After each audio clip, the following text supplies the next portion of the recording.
بسم الله الرحمن الرحیم. نو زموږ دویم درس دی اصول او اصطلاحات د میراث.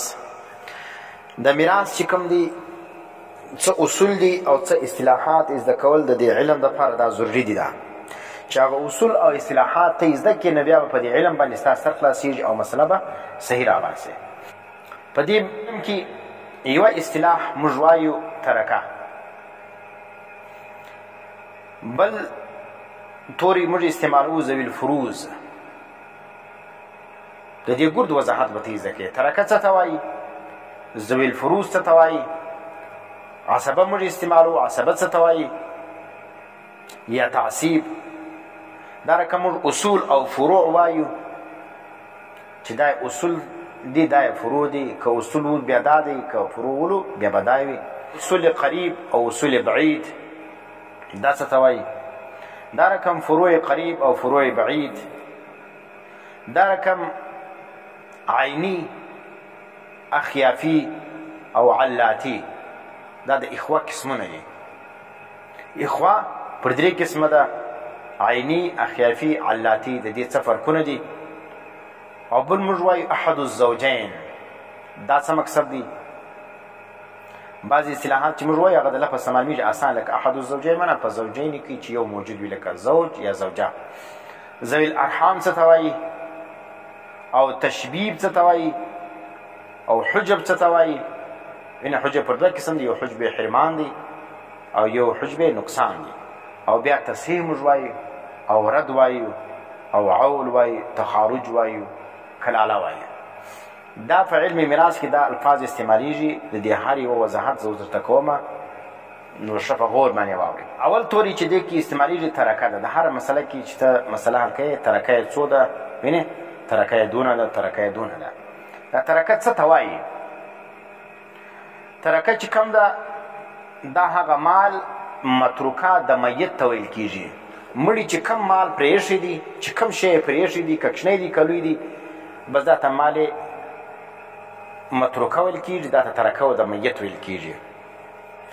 یعنې اوس ګوره د مړي، اوس بعضې خلک چې کوم دي هغه د مړي خالي پیسې چې کوم دي هغه میراث بولي. دا سره یو جایداد دا په میراث کې بعضې خلک نه شماري.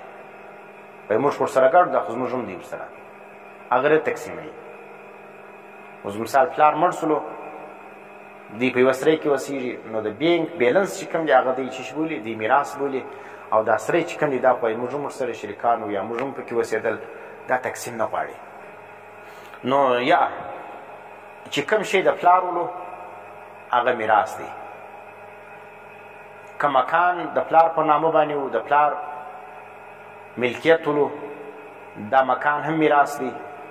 چې په بینک کې پیسې پرتې وي، یا د ده په المارۍ کې پرتې وي، یا یو بل د ده په جیب کې پرتې وي، یا د ده پیسې د بل چا سره پرتې وي، امانت وي، یا د ده پر چا باندې وي، دا ګرده د ده میراث دی.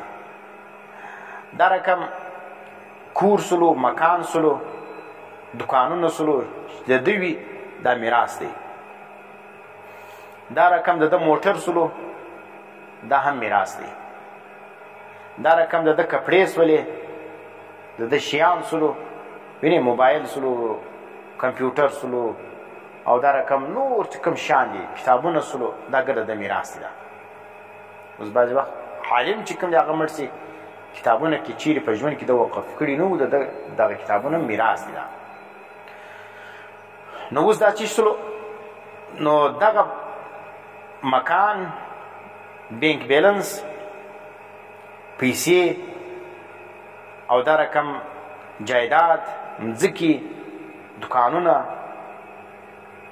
د ده امانت د چا سره پروت وي، یا د ده قرض پیسې پر چا باندې وي.